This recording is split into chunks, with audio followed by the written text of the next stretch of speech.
Welcome, everyone, to this session of our March 2025 Small Cap Conference. I'm Alex Hantman, and I serve as an equity research analyst here at Sidoti & Company. Today, we're pleased to be in conversation with CFO Rafi Levy of Alpha Tau Medical, ticker DRTS. During the presentation, please feel welcome to submit your questions using the Zoom Q&A interface at the bottom of your screen. After the presentation, we'll open to your questions. And with that, Rafi, I'll turn it over to you. Great. Well, thank you, Alex, and thank you to everybody who's joined us. It's a pleasure to be here back at the Sidoti conference. We always enjoy the chance to meet with a wide range of investors. And so happy to tell our story for those who are hearing it for the first time, and also really want to focus on a couple of important clinical updates since we were last at the conference. So again, thank you very much for the opportunity, and definitely feel free to submit any questions, and happy to get to those at the end. Just for those of you who don't know the story, or those of you who need a quick reminder, we are the only company who's figured out how to deliver alpha particles directly into a tumor. I'll explain what this means, but it's a much more focused and potent form of radiation, one which has been known for years to be much more efficient and much more direct in destroying cells. No one's been able to use it for local delivery into the tumors. I'll explain why that is and how we've overcome that problem.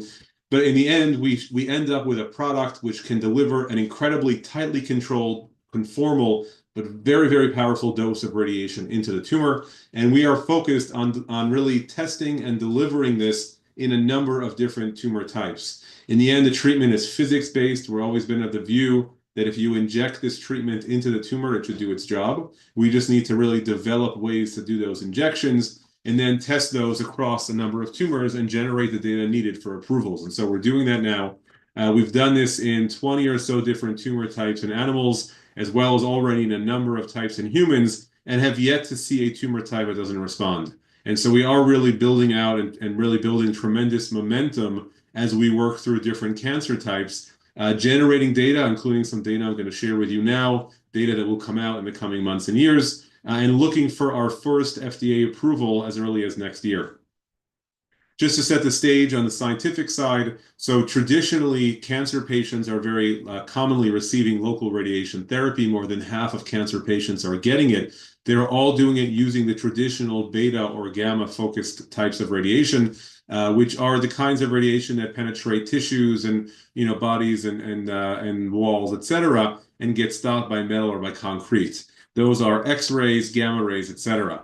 Now, those are useful because we're able to generate enough range to penetrate the body and cover the tumor. However, the shortcoming, of course, is that they are very inefficient. They require high doses. And so because of that, we're going to put a large dose into a tumor. It's going to spread into the area around it and do meaningful damage.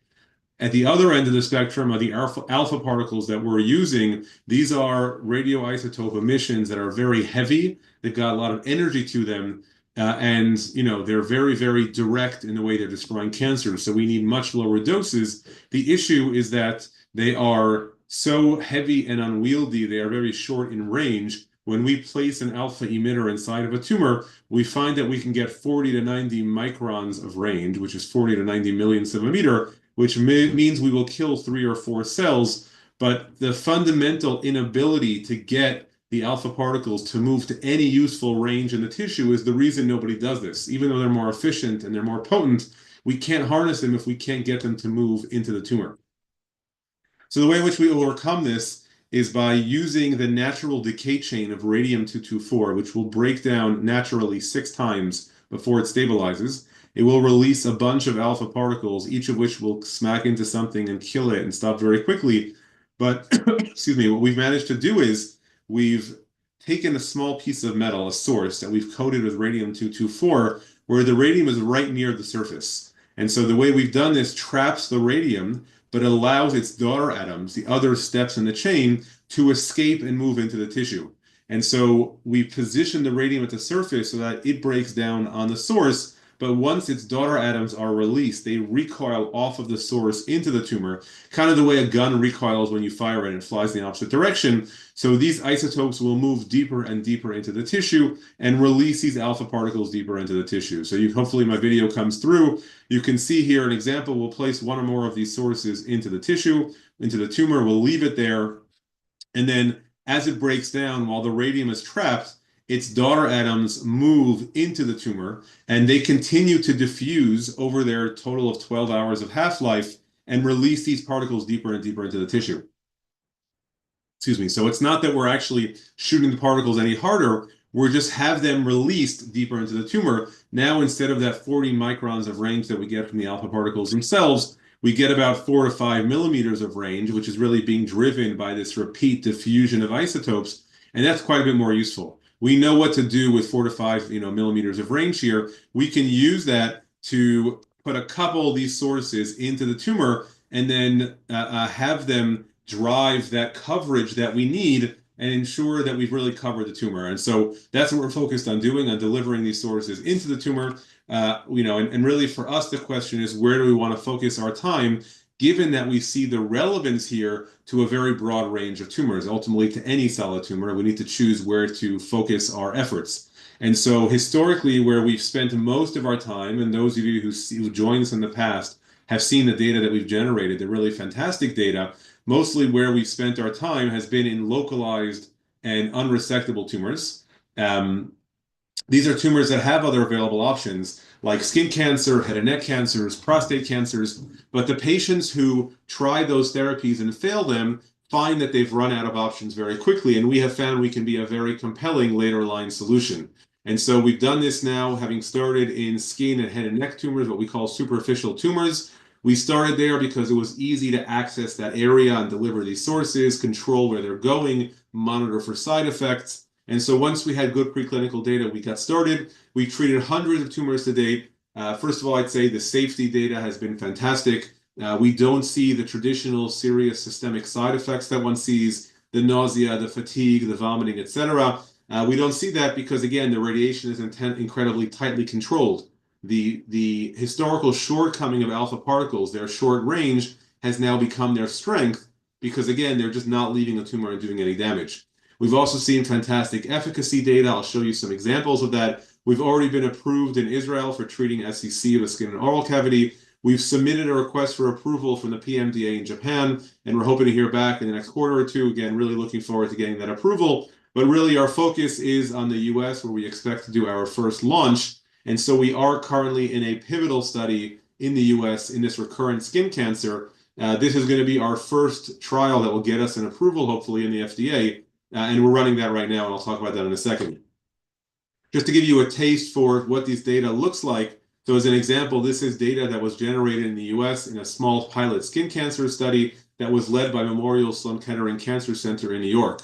And just to give you an example, this patient here has a recurring tumor. He already had surgery. The tumor has grown back on the nose. The surgical option is quite deformative now, really to cut out a chunk of his nose. Instead, we just inject a couple of these sources. You can see here, 3 months later, the tumor is gone, the nose looks great. This gentleman avoided a very drastic treatment with a very simple one without really any serious side effects. So again, we treated now across this study 10 patients. We saw no related serious adverse events from the product. So again, the mild side effect profile that we talked about earlier. And again, a 100% complete response rate, meaning every single tumor we treated disappeared completely. Really unbelievable data. It's the best we could have possibly hoped for. And again, very consistent with some of the other trials that we've done.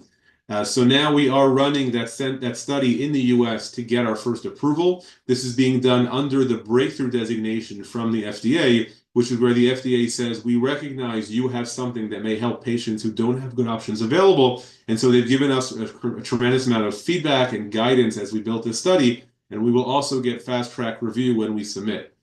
So we're running that study now across the US, treating 86 patients. We expect to finish recruitment in Q3 of this year, and then look to get that data with the 6-month durability early next year and submit it for approval, again, with the 6-month review, looking to be approved as early as the end of next year.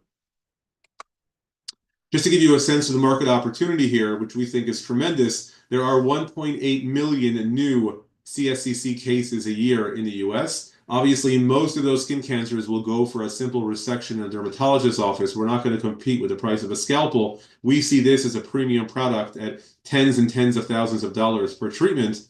So we're going to focus on the most difficult patients, specifically the high-risk cases, and really focus on the patients who have already had insufficient response from other treatments. the literature seems to indicate that about 3.5% of patients will be in that target focus area for us, where they have local recurrences or spread into the lymph nodes around the area of treatment. And so again, those are the patients we'll go after, about 64,000 patients a year, and we estimate new cases a year that will get to that stage just in the US alone. And again, we're going to go out there and explain to those doctors, look, you can cut off this gentleman's nose or finger or whatever it might be, or put them on a systemic therapy, which is really a drastic, outcome.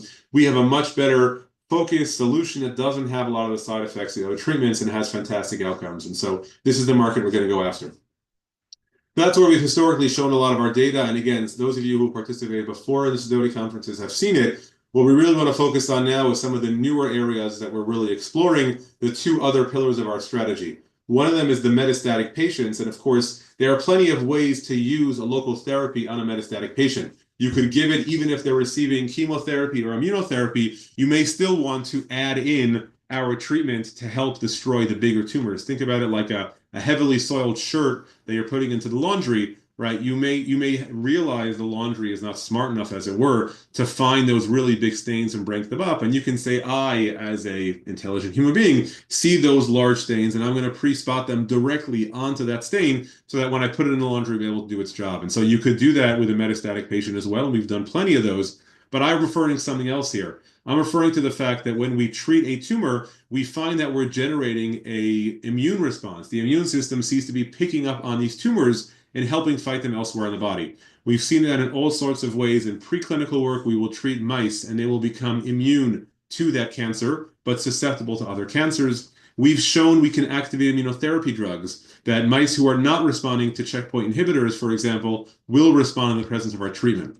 But most importantly, we've seen patients like this woman here, one of multiple, where this woman came in with multiple SCC tumors on the legs.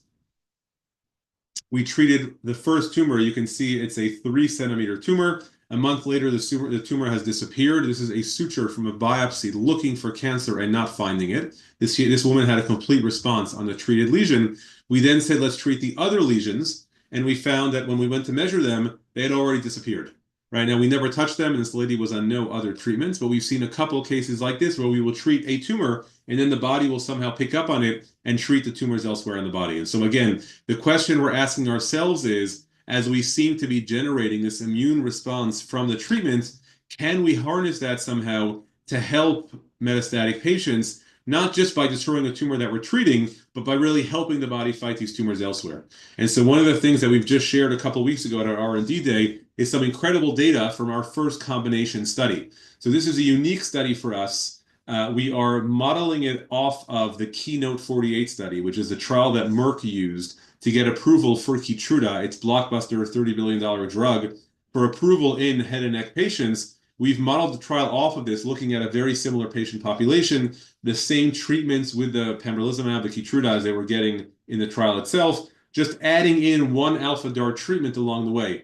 Now, what's unique here for us is that, number one, it's our first combination study, but number two, it's our first time where we treat a tumor and don't care about that tumor. We care about the other tumors in the body. Are we helping the body utilize and harness the Keytruda drug to do its job finding tumors elsewhere in the body?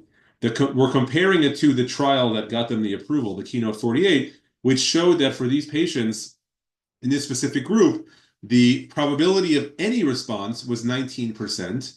And the probability of a cure, basically, of a complete response of all the tumors was a miserable 5%, right? Those were the chances of success, and that was sufficient to get them approval for these patients, even though 81% of patients are not seeing a response, because unfortunately, there's really nothing to offer these patients. And so for that was enough to get them approved. We want to know if we can do better using the alpha DaRT to kickstart the response to this drug.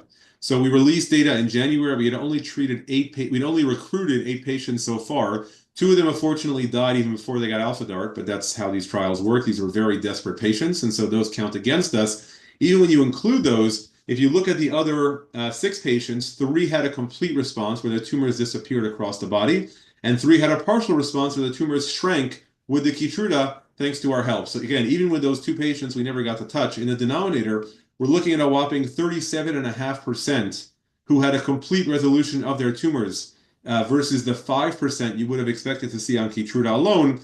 And again, a staggering 75% who had an objective response versus the 19% that normally would have been seen through Keytruda. Again, it seems to be that the treatment is somehow helping the body fight these tumors and really driving the responses to Keytruda that we hope to see, right? The ability to really kickstart the body's response to the Keytruda seems to be driving this data here. And so just to give you an example of one of these case studies and why we get so excited about it. So here's an example of a 96-year-old woman who has tumors in the mouth. You can see here, really in the jaw as well as the lip. It's a really, really brutal tumor to try and resect in anybody, especially in a 96-year-old woman. And she also had skin metastases in the neck, as we'll see as a second. Now, we use those skin metastases as a platform. We inject our treatment, take it out a few weeks later. You can see here those tumors have all disappeared. That's not surprising. We know the alpha DART seems to do its job and destroy tumors. What's really cool, though, is the way this served as a platform, because we never touched the tumor in the mouth.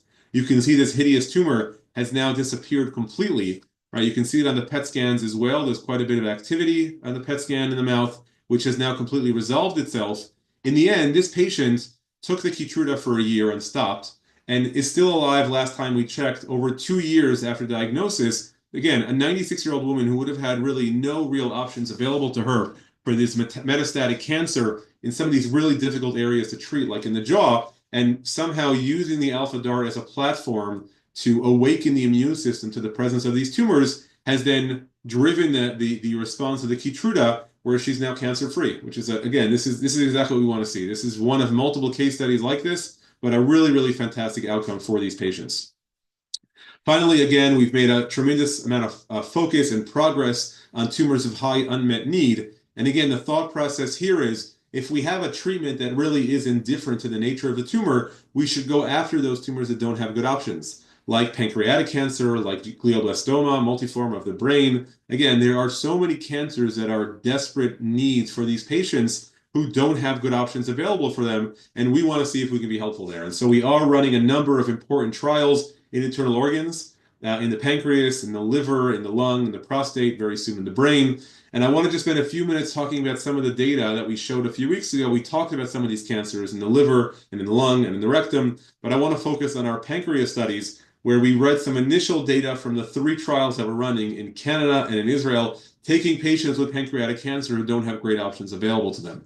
Now, we had treated at that time 41 patients. It's now much more than that, but at the time when we read this out, 41 patients had been treated, 33 had already reached the response time frame, and we saw great responses. Even with partial coverage of the tumors, we saw nearly 20% response rates where tumors were really already regressing, and nearly 100% where the disease was kept in check, where the tumors were not growing and the patients were keeping stable, which is a fantastic outcome for a very aggressive tumor, which tends to grow very quickly. But the question we asked ourselves was, and what we learned that really clinicians and patients and investors want to understand is, in the setting of pancreatic cancer, ultimately people understand it's unfortunately a death sentence, and the question is, can you extend their survival? So no one cares about the specific tumor that we treated and the ability to keep it in check. The question is, are these patients living longer? They're going to get chemotherapy. If we add on alpha DART, can we show a benefit in terms of helping them live longer? So we did look at, even though these studies weren't designed to look at survival, it's a pretty easy question to ask, is the patient alive or dead? And so we were able to collect that data. We saw great survival data. So we saw patients were alive 11 months median survival since they were treated, 19 months since they started that current round of chemotherapy. The problem is that because these were heterogeneous studies, really the first time we're treating patients with the pancreas, we took whoever was available and interested in the treatment. So it's a very heterogeneous population, and it's hard to know what to compare this to. How long should they have lived if we didn't give them the alpha DART? And so what we did was we actually looked at different patient populations and found that even when we focus on those different groups, we can see benefit versus how long they should have been expected to survive. So one such group was, patients who never received chemo, patients who ostensibly were too sick to get chemo or were refusing to get chemo because of how brutal it is. And the data show that if you don't treat pancreatic cancer, the patient will die in 3 to 3.5 months.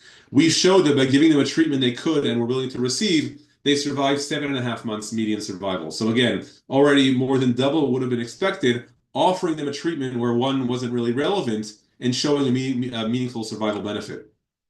The next group we looked at were patients who were metastatic, had already received first-line FOLFIRINOX chemotherapy, which is the gold standard, and had failed and come to us. Now, chemotherapy, gold standard FOLFIRINOX, the expected survival is about 10 to 11 months according to literature. Since the initiation of the chemo, we found that actually we didn't know what the median survival was because 15 months in, not enough patients had died. They were just refusing to die. And so we don't know what the median is yet. We know it's more than 15 months, so we know that they've already done much better than they would have done on chemo. We'll have to wait and see if they survive 15 or 20 or 30 or however long it is until enough patients die, we can actually get a view for what the median survival is. Obviously, a fantastic outcome for these patients. Finally, we had patients who came in who had already failed second-line gemcitabine Abraxane chemotherapy. Now, again, they've already failed second-line therapy. They're expected to have survived 7.5 to 10 months on that chemotherapy. We saw a whopping 23 months of survival since the initiation of that chemo. Again, adding in the alpha DaRT had a tremendous benefit. Now, obviously, there are a massive number of patients with desperate unmet need here. We are focused on the 87% of patients who are non-surgical when they get diagnosed, because those who can get a resection should do that. That at least has some chance of helping them. But again, 87% of patients are non-surgical at diagnosis. Now, out of the 67,000 cases a year that are diagnosed just in the US, that means about 59,000 will be non-surgical. And those are the ones that we're focused on where we think we can have the most value to add there. One of the things we did announce as well, very exciting for us, is that we have FDA approval to start a study. Again, tremendous focus on increasing the momentum in the pancreas in particular. And so you think about that group that had failed first-line FOLFIRINOX and not enough patients have died. So we don't even know how long they're going to survive, but obviously well more than they should have on the FOLFIRINOX alone. We're going to run a trial focused on that group, taking newly diagnosed locally advanced pancreatic cancer or metastatic pancreatic cancer, giving them FOLFIRINOX, but adding the alpha DaRT on top of it, and saying and asking ourselves, when we get these patients earlier on, before they've gotten too sick, when they're newly diagnosed, can we have a real survival benefit for these patients? So very much looking forward to getting that trial underway in the US.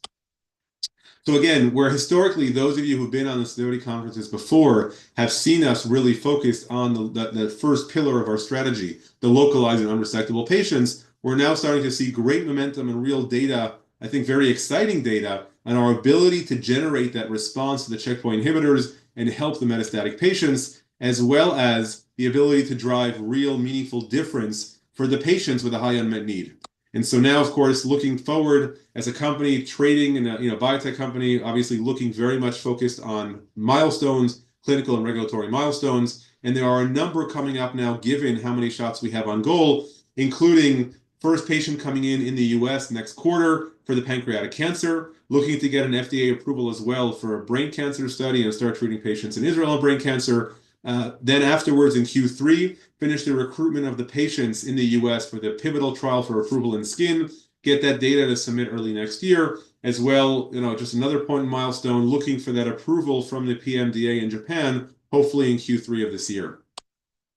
We've been public for 3 years. We had $63 million in cash and deposits at our annual report that we just published last week. We are still burning about $5 million a quarter on a run rate basis. There's some one-off capex of a few $1 million that we're spending on a facility that we're building, a commercial scale manufacturing facility in New Hampshire.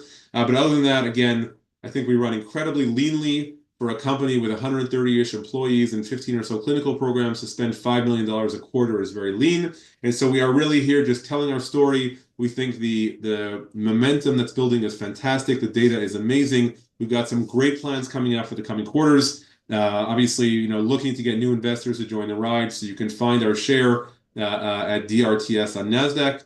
And again, we're going to continue to execute and hopefully generate additional results. So with that, I'm going to pause. I thank you very much for the time, and we'd love to take any questions. Great. Thank you very much for the presentation, Rafi. Maybe we could circle back on the R&D update day. And I think you touched on one of the biggest things that you shared, which is this amazing systemic response rate. And I think you touched on this as well. You said, chemotherapy can be quite brutal. Some people don't want it. When you have, your systemic effects, are there side effects that are, unpalatable, or is it kind of a much smoother treatment process for patients? Yeah, we haven't seen really concerning serious adverse events coming out of the product in general. And specifically, when we look at combinations, we haven't seen that be an issue. So I talked about those first 8 patients we treated in combination with Keytruda. There were no serious adverse events there either from the treatment. So again, we haven't seen that be an issue in the combinations either. I'd say in general, when we think about combinations with chemotherapy, with immunotherapy, the biggest issue we have, of course, is that those other therapies have brutal side effects, right? So if you're on chemotherapy and alpha DART, you'll probably have the same side effects, at least, as chemotherapy, and that's brutal. Obviously, to the extent we can generate that immune response more systematically and push patients towards immunotherapy over chemotherapy, I think that has a lot of benefit there as well. But no, we don't see our product driving really meaningful serious adverse events. That's not a concern, nor have we seen anything unique coming from the combination of the two. I think it's really the background side effects from the other therapies or from the cancer itself that are really going to be the challenge going forward. Makes sense. And Rafi, you spoke about, some of the CapEx investment in facilities, and I know you've made some investments in your supply chain to be able to distribute the darts. We have a question from the audience about, the overall patent protection, Yep. maybe both for the darts and for the supply chain. Yeah, absolutely. So we've got a wealth of patents. There's been quite a bit of focus there.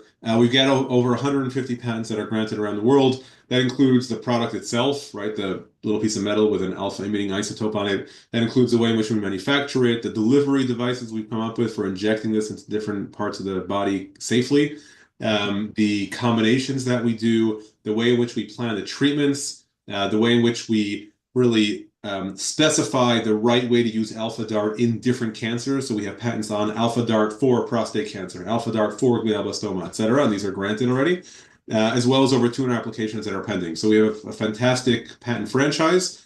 We also have a significant amount of know-how, and really that supply chain that you mentioned becomes very important, right? We have to get this messy thorium-228 that we buy from the U.S. Department of Energy and elsewhere, which is an unwanted byproduct from other nuclear reactions. We have to purify it and really get the thorium into a form where we can milk out the radium and trap it onto those sources. And again, there's a tremendous amount of know-how there as well. Great, thank you. And another question from the audience, could you talk about, distribution plans? I know we've spoken about Israel, Japan, the US. Could you talk a little bit about distribution plans once Yeah. approval happens? Of course. So we are focused on launching first in the US. That's where we see our most attractive pricing and most attractive commercial adoption. But we are exploring a couple of other countries around the world, as I mentioned.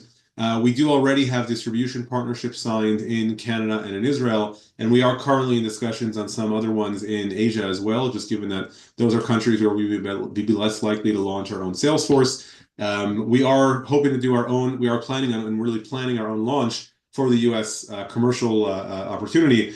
Keep in mind that we already expect to have our first FDA approval as early as late next year. We have to be getting ready for that, and we are doing that. So we could launch ourselves in the U.S. Once we get FDA approval, and are focused on doing that. We may choose to launch a little bit later if we see, for example, that pancreas is knocking it out of the park and it's a few months behind. So we may choose to launch in pancreas, for example, over the launch in skin, which will be our first approval. But in general, our plan is to build our own sales force. We know exactly which doctors we need to go after, and expect that we'll be able to do that very successfully. That's great context. Thank you. And maybe the last question to end it, if we could zoom out a little bit and you could sum up the value proposition for investors. They might be looking across radiotherapy, novel cancer treatment, but yeah, I would love to hear the DARTS case. Sure, I appreciate that. I'd say, look, there are a lot of people working on tackling cancer. It's a very important disease, that's no doubt. No one is doing local alpha radiation like this. No one's getting into the tumors, and that has a real role to play here, right? Systemic therapies are great. They're generally very niche focused, but that doesn't mean they don't have an important role. For those cancers, they have a very important role. But we can make a really transformational difference in these difficult cancers, in our ability to deliver an incredibly focused and incredibly potent dose of radiation and spare the tissue around it. So I think as we continue to generate, our data from expansion into multiple tumors, going from the skin to the pancreas, now to the brain and the liver and the lungs and the prostate and the rectum, etc. Right? We see this having tremendously broad market opportunities. Really focus as well on building up manufacturing capacity to keep up with the opportunity, which continues to outstrip our expectations. And we expect to make a real transformation in the way people treat cancer, and to be an important part of cancer treatment, a couple of years from now. So I think there's a lot of good here for patients, but I also think that given how unique the data are and how difficult these cancers are, we should see a very, very meaningful price for this product and really have tremendous sales opportunity with a very captive audience who don't have a lot to go to use, unfortunately. So I think it's going to be a great opportunity, both in terms of value we're driving and and really improving patients' lives, as well as an unbelievable business going forward. That's great. Thank you, Rafi. With that, we are at time. So, I'd like to thank you for presentation and Q&A, and also thank everybody